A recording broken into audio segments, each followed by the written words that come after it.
अब ऋग्वेद का अंतिम सूक्त संगठन सूक्त के रूप में प्रख्यात है। हम सब इस सूक्त से भी परिचित हैं। अधिकांश लोग इस सूक्त का पाठ व्याख्यान करते हैं, समझते हैं। वो चर्चित बहुत प्रचलित सूक्त है। अब हम प्रयास करते हैं ऋग्वेद के इस अंतिम सूक्त संगठन सूक्त पर चर्चा करें। आइए संगठन सूक्त का प्रथम मंत्र आज हम चर्चा करने का प्रयास करेंगे। ॐ सं सं इति युवसे वृषन् अग्ने विश्वान्यर्यया ईडस्पदे संविध्यसे सनो वसूनिया भर। ये अग्नि मिलाते तुम सबको, सब कुछ बरसाते तुम स्वामी। सर्वत्र प्रकाशित ईडस्पदे हम सबको वसुओं से भर दे। इस मंत्र में हम प्रार्थना कर रहे हैं उसी अग्निस्वरूप परमात्मा से। अग्निस्वरूप में हमने परमात्मा को अग्निस्वरूप में देखा, जाना, समझा। इस संगठन सूक्त में भी हम परमात्मा को मुख्य रूप से अग्नि नाम से संबोधित कर रहे हैं। उसके अग्नि स्वरूप की स्तुति कर रहे हैं, स्मरण कर रहे हैं। इसको देखें। सम सम अर्थात सम्यक रूप से, भली भांति।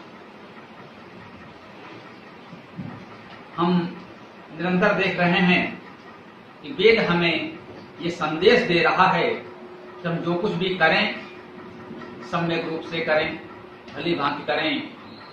आधे अधूरे मन से न करें, आधा अधूरा प्रयास न करें, अन्यथा उसका फल समुचित रूप से हमें प्राप्त नहीं हो पाता। तो इस मंत्र में सबसे पहले उपसर्ग सम 2 बार आया। अर्थात हम जो कुछ भी करना चाहते हैं उसे सम्यक रूप से करें, इस बात पर बल दिया जा रहा है। संस्कृत परंपरा में इसे अभ्यास कहते हैं। किसी शब्द को 2 बार प्रयोग करना अभ्यास कहलाता है, दोहराना कहलाता है, और ऐसा उस पर बल देने के लिए किया जाता है। इत का अर्थ भी ही है, अर्थात उस पर बल देने का और प्रयास किया जा रहा है कि जो कुछ भी हम करें वो पूर्णता भली भांति सम्यक रूप से ही करें। अब हमने इसमें अग्निस्वरूप परमात्मा से स्तुति की है। युवसे वृषन्, वृषन् भी अग्नि का विशेषण है। हमने कहा सम सम इति युवसे वृषन् अग्नि। वो अग्नि जो वृषण है, बरसाने वाला है, शक्तिशाली है, पराक्रमी है, वर्षा करता है। अपने स्नेह की, कृपा की, करुणा की वर्षा हम सब पर करता है। वृषण माने बरसने वाला, बरसाने वाला। तो उस परमात्मा की कृपा, उसकी करुणा हम सब पर निरंतर बरस रही है। ऐसे अनुग्रह की वर्षा करने वाले हे अग्नि परमात्मन युवसे, अर्थात मिलाने वाले। यु धातु का अर्थ है मिलाना। युसे माने युक्त करते हो, क्रिया है तो युक्त करते हो। तो वो परमात्मा हम पर अपनी कृपा करुणा की वर्षा करने वाला तो है।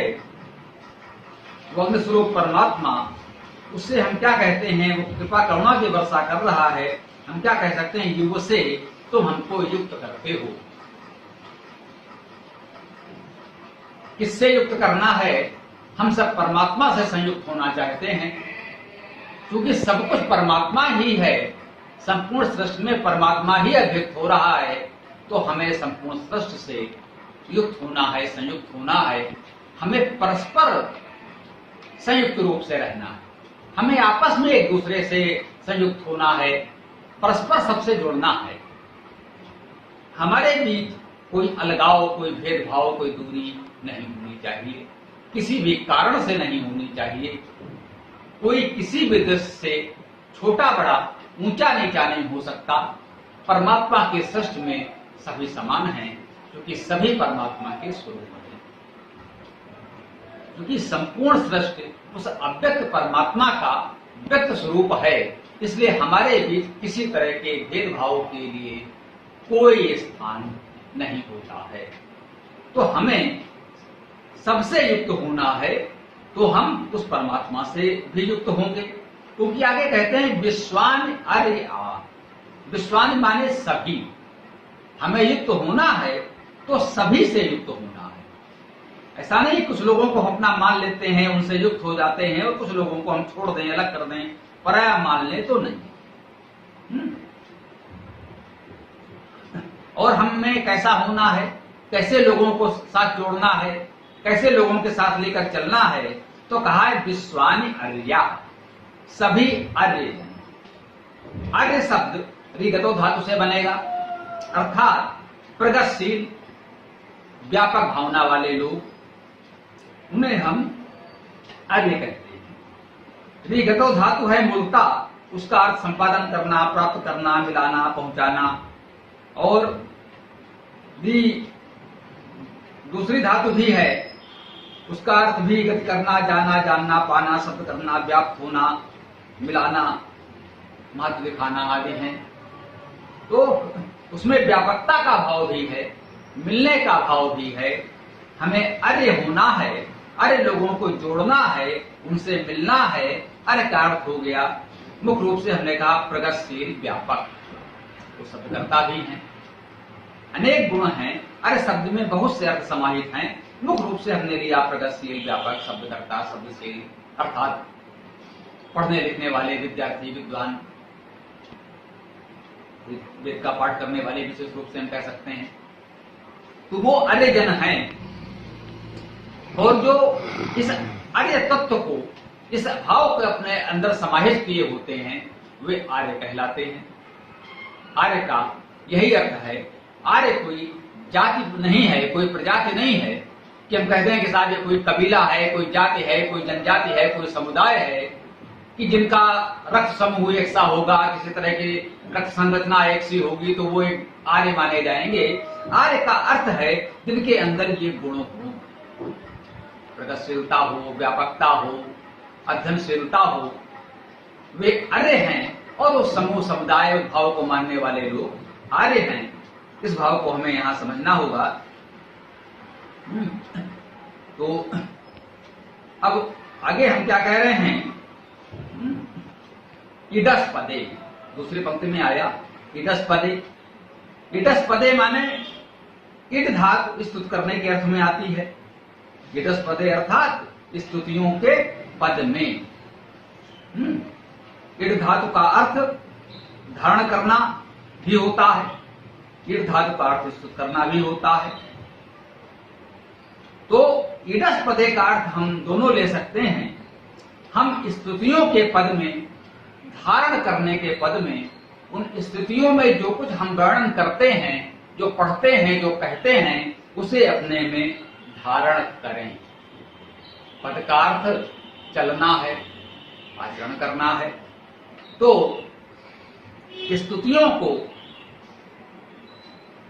और धारणा शक्ति को हम अपने आचरण में लाएं, व्यवहार में लाएं, अपने जीवन में लाएं, तो ये भाव है इडस पदे, स्तुतियों के पद में, धारण शक्ति के पद में सम्यक रूप से इध्यसे। इध्यसे माने प्रकाश करते हो। इद धातु का मुख्य अर्थ प्रकाश करना है। क्योंकि यह भी एक गत्यर्थक धातु है, इसलिए गति ज्ञान भी इसमें समाहित होता है। जाना, जानना, पाना गत्यर्थक धातुओं में समाहित होते हैं। तो उस रूप में हम कह सकते हैं कि इसमें ये अर्थ भी समाहित हैं। इध्य से इसमें कहा गया है गति ज्ञान प्रकाश करते हो।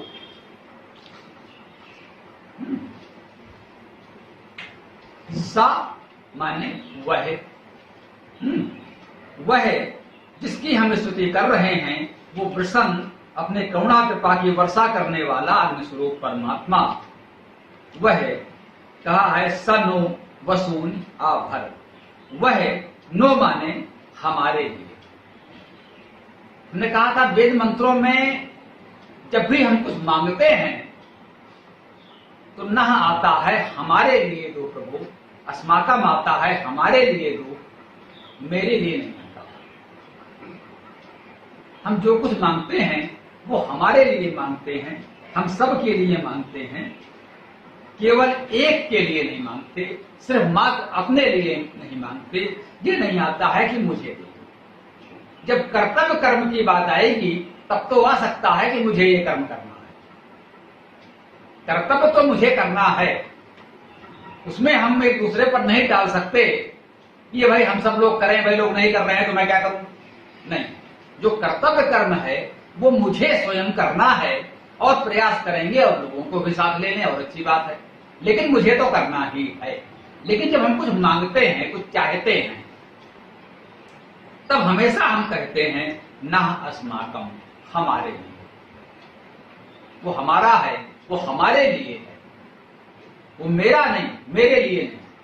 तो सनो वह हमारे लिए वसून आभर, वसून माने वसुओं को, आभर सम्यक रूप से भर दे, हम सबको वसुओं से भर दे। काव्य अनुवाद में हमने पढ़ा सनो वसून आभर, वह हम सबको वसुओं से भर दे। अब ये वसु क्या है? इस शब्द से हम लोग खूब परिचित हैं। बस धातु का अर्थ बसना, वास करना, निवास करना, प्रवास करना, उपसर्ग लगाते जाइए। सबका अर्थ होता है कहीं न कहीं बसना, रहना, जीवन यापन करना, जीवन को चलाना। बसने का भाव है तो वो बसूनी है। बस धातु के अर्थ बसना, रहना, धारण करना, स्थित होना, सीधा होना, निवास करना, दया, स्नेह, प्रीति, आच्छादन करना, बस धारण करना। बस धातु में ये सभी अर्थ समाहित हैं। तो बस धातु का जो मूल अर्थ है वो है बसना। अब बसने के लिए जो कुछ भी आवश्यक है बस धातु में वो सब कुछ है। बसने के लिए जो कुछ भी चाहिए, हमें घर चाहिए, वस्त्र चाहिए, वासन चाहिए। देखिए, बस धातु से हमारा वास आवास बनता है। आवास बनता है, आवास माने घर। जिस भवन में, जिस आवास में हम रहते हैं वो घर, वो गृह भी क्या है? आवास है। ये भी बस धातु से बना, आवास करना हमारा। तो बसने में सबसे आवश्यक क्या है? आवास। जहां हम समतात वास करते हैं, निरंतर वहीं रहते हैं, संपूर्णता से हम वहीं रहते हैं, वो आसानी से बदलता नहीं, कुशलता से नहीं परिवर्तित हो सकता, क्योंकि वो स्थायी होता है, स्थिर होता है, मूल्यवान भी होता है। तो जो आवास होता है वो आवास है, वो समन्तात संपूर्णता से सदैव हमारे साथ रहता है, हम उसमें रहते हैं। अब दूसरा क्या है? वसन या वस्त्र। वसन का अर्थ वस्त्र ही है। हम उसे वस्त्र भी कहते हैं और वसन भी कहते हैं। इसमें भी वस धातु है, क्योंकि ये वसन और वस्त्र भी हमारे बसने के लिए ही उपयोग में आते हैं, हमारे जीवन यापन के लिए, हमारे बसने के लिए। जैसे हमें आवास चाहिए, निवास चाहिए, गृह चाहिए, भवन चाहिए, वैसे ही वस्त्र भी चाहिए। वस्त्र क्यों चाहिए? ऋतुओं से सुरक्षा के लिए, शीत से, ग्रीष्म से, वर्षा से, धूल से, गंदगी से, शरीर की सुरक्षा के लिए हमें वस्त्र की आवश्यकता है। वस्त्र हमारे शरीर की आवश्यकता है, शरीर की सुरक्षा के लिए है। अतः ऋतु के अनुकूल वस्त्र धारण किए जाते हैं। जो वस्त्र हम शीतकाल में पहनते हैं वो ग्रीष्म काल में नहीं पहनते, क्योंकि वस्त्र हमारी आवश्यकता है शरीर की सुरक्षा के लिए। इसलिए हमें अवसर के अनुकूल, ऋतु के अनुकूल वस्त्र धारण करने होते हैं। और वस्त्र धातु से आवास निवास तो बना, वसन और वस्त्र भी बना। एक शब्द और है वासन। वासन माने जिसे आजकल हम लोग कहते हैं बर्तन, पात्र, भोजन आदि के लिए उपयोगी होता है। उसी से हम भोजन बनाते हैं, भोजन तैयार करते हैं, उसी में भोजन ग्रहण करते हैं, खाते हैं। तो हमने कहा आवास निवास, वस्त्र वसन और वासन अर्थात हमारे पात्र बर्तन, ये सभी वस्त्र धातु से बने, क्योंकि हमारे बसने के लिए, रहने के लिए, जीवन यापन के लिए ये आवश्यक हैं। आज की भाषा में हम कहते हैं रोटी, कपड़ा और मकान। ये सब कुछ वस्त्र धातु से हमारा आवास निवास वासन वसन बना। अब ये राम जब वन को गए, कुछ राजमहल की परिस्थिति बस उन्हें घर छोड़कर, राजमहल छोड़कर वनवास के लिए जाना पड़ा। वहां पर तमाम जनजातियों के लोग, आदिवासी वनवासी उनको मिले, परिचय हुआ। कौशलेश दशरथ के जाए, हम पितु वचन मान्य बने आए। बताते हैं वैसे तो हम राजा दशरथ के पुत्र हैं, राज परिवार से हैं, राजकुमार हैं, लेकिन परिस्थिति ऐसी आ गई है कि अब हमें भी आपके साथ इस वन में रहना पड़ेगा। हम आप एक दूसरे का सहयोग कुछ कर सकते हो, कुछ हमारी सहायता करे भाई, वन में आए हैं।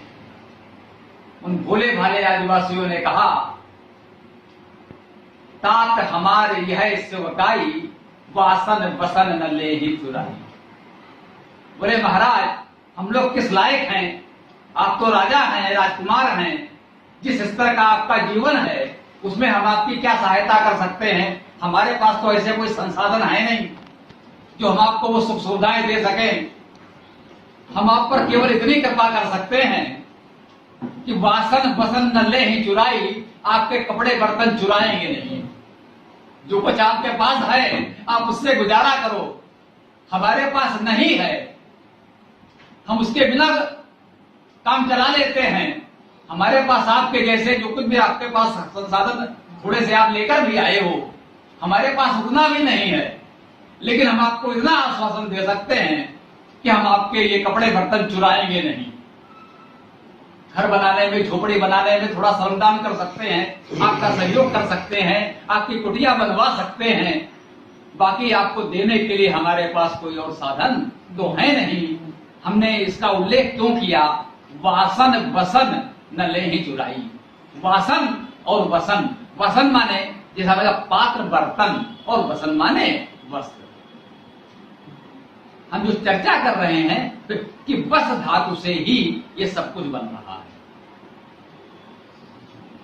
वहां प्रयोग हुआ वासन वसन न ले ही चुराई। आपके वसन और वासन हम नहीं चुराएंगे, आपके कपड़े और बर्तन नहीं चुराएंगे। अर्थात आपके बसने की जो आवश्यकताएं हैं वो आवश्यकता तो आपकी है, आपके पास साधन है भाई, इतना आप उपयोग कर सकते हैं। हमारे पास जो है उससे हम अपना निर्वाह कर रहे हैं। तो हमने क्या कहा, मंत्र क्या कह रहा है कि सनो बसून आभर, हम सबको वसुओं से भर दे। इस वसु शब्द में वसु का बहुवचन कहा गया है, तो उसमें आवास निवास के साथ साथ ये वासन और वसन भी आ गए। बसने के लिए जो भी आवश्यकताएं हैं वे हमें चाहिए, जीवन निर्वाह की मूलभूत आवश्यकताएं हैं। आवास वासन वसन जिसे आज हम कहते हैं रोटी, कपड़ा और मकान, ये जीवन निर्वाह की न्यूनतम आवश्यकताएं हैं, मूलभूत आवश्यकताएं हैं। वो तो प्रत्येक व्यक्ति को चाहिए ही चाहिए, इसको नकारने का कोई अर्थ नहीं है, इसके त्याग करने का कोई अर्थ नहीं है। ये केवल दिखावा, आडंबर हो सकता है, कोई कहे हम इसका त्याग करते हैं। हर व्यक्ति की आवश्यकताएं न्यूनाधिक हो सकती हैं, उसकी अपनी परिस्थितियों के अनुसार, शरीर की क्षमता के अनुसार, परंतु मौलिक रूप से ये आवश्यकताएं सभी की हैं। ये मौलिक आवश्यकताएं चाहिए, तभी हम कुछ और कार्य करने के बारे में विचार कर सकते हैं। यदि हम कुछ और रचनात्मक कार्य कर सकते हैं, करना चाहते हैं, कुछ बड़ा करना चाहते हैं, कुछ समाज के लिए करना चाहते हैं, राष्ट्र के लिए, विश्व के लिए करना चाहते हैं, तो ये तो आवश्यक है कि हमारी मौलिक आवश्यकताएं पूर्ण हों।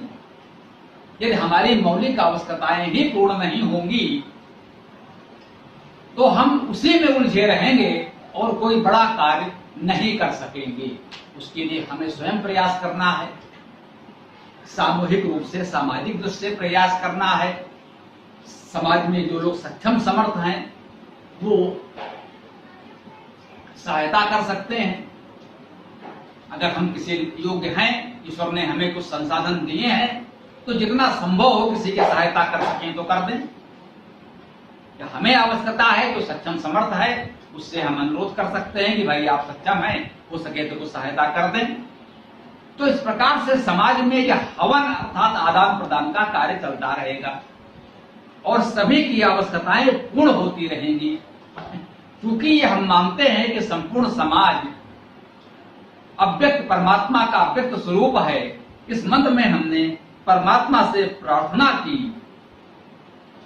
कि सनो बसून या भर, वह परमात्मा हमें इन वसुओं से भर दे, हमारे जीवन में ये जो वास की, निर्वाह की आवश्यकताएं हैं उन्हें पूर्ण करे, प्रदान करे।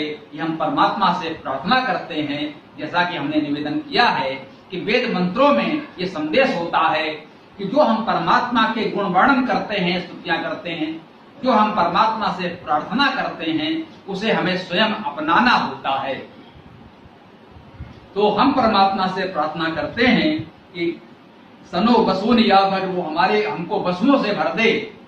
तो हमें प्रयास करना चाहिए, अपने परिश्रम से, योग्यता से, अपने प्रयास से हम इसको जुटाने का प्रयास करें, अर्जित करने का प्रयास करें और समाज के सामूहिक सहयोग से प्रयास करें कि जो लोग सक्षम नहीं हैं उन तक भी पहुंचाएं और इस प्रकार से समाज को इन आवश्यकताओं की पूर्ति करने में हम सहयोग करें और अंत में ईश्वर से प्रार्थना करें कि अपनी क्षमता पर हमने प्रयास किया, अब आगे हमारी सामर्थ्य तो सीमित है, आगे हे प्रभु आप कृपा करें, आप हमारी इन आवश्यकताओं को पूर्ण करें। क्योंकि हमने पहले ही कहा प्रसन्न अग्नि, हे परमात्मन तुम तो अपने दया करुणा कृपा की वर्षा करने वाले हो, तो हमारे लिए इन आवश्यकताओं को पूर्ण कर दो, इनकी वर्षा कर दो कि हमारा जीवन इन आवश्यकताओं से परिपूर्ण रहे, हमारा जीवन सुखी संपन्न रहे। संगठन सूत्र का पहला मंत्र आज हम लोगों ने निवेदित किया। इस प्रकार से हम समाज में संगठित रूप से रहेंगे तो पूरे समाज की उन्नति होगी, विकास होगा, हम सबका भला होगा। इस भावना के साथ आइए ओम मंत्र हम सब साथ बोलते हैं। ओम यो असो आदित्य पुरुषः सो असो अहम्